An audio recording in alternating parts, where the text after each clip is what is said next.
Amstetten was a picturesque, quiet town in Austria, the kind of place where nothing shocking ever seemed to happen. Josef Fritzl, a 73-year-old man, lived there with his wife Rosemary in a modest-looking house with a large basement. He was a retired engineer, respected by his neighbors for being reserved, meticulous, and ordinary. No one suspected that beneath his home, he was hiding one of the most horrific crimes in modern history. In 1984, 18-year-old Elisabeth Fritzl vanished. Her parents, Joseph and Rosemary, reported her missing.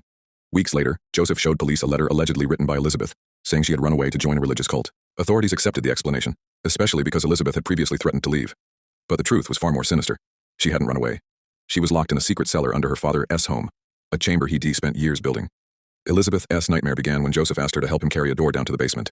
Once she stepped inside the concealed space, he drugged her, handcuffed her, and locked the door. That door wouldn't open again for 24 years. Over the following 2 decades, Joseph raped Elisabeth thousands of times, often in complete darkness.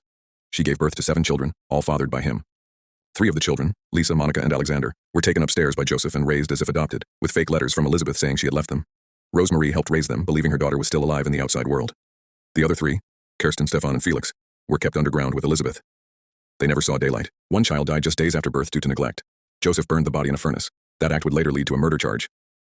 In April 2008, the oldest underground child, Kirsten, became critically ill and went into convulsions. Joseph had no choice but to take her to the hospital. But doctors became suspicious. The girl was pale, malnourished, and had no medical history. Her condition was life-threatening, and she clearly had no idea how the outside world worked. Police launched an investigation and appealed to the public for the girl's mother to come forward. Joseph, realizing the pressure was mounting, finally let Elisabeth come upstairs and for the first time since 1984, to reunite with her daughter at the hospital. He warned her not to say a word or he would release gas into the cellar, killing everyone. But Elisabeth, sensing an opportunity, told the truth to Austrian authorities. The police were stunned. Elisabeth detailed 24 years of imprisonment, sexual abuse, childbirth in isolation, and the murder of one of her babies. Investigators descended into the custom-built basement through a hidden door behind a shelf in the garage. There, they found the chamber, a tight, soundproof maze with no windows, low ceilings, and rudimentary plumbing. The world was horrified. Josef Fritzl was arrested the same day. His wife, Rosemary, claimed she had no knowledge of the basement prison. Investigators believed her, citing that she was never allowed in certain parts of the house and was emotionally controlled by Joseph. At trial in 2009, Joseph pleaded guilty to rape, thousands of counts, murder, due to the death of the newborn, slavery, incest, false imprisonment. The courtroom was stunned when Elisabeth herself testified, confronting her father after 2.5 decades of horror. Joseph was sentenced to life in prison. He never expressed genuine remorse, and in private interviews he referred to what he did as a family matter. Elisabeth and her children were taken to a secure, undisclosed location, where they received therapy, education, and medical treatment. The children raised in the cellar struggled to adapt to light, nature, and normal human interaction. But in time they began to heal.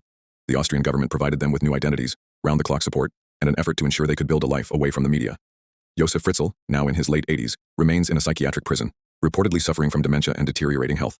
In 2023, it was announced he would likely die behind bars, and there were calls to move him to general population, as he was no longer considered a danger, but still held accountable for what remains one of the worst captivity cases in modern history.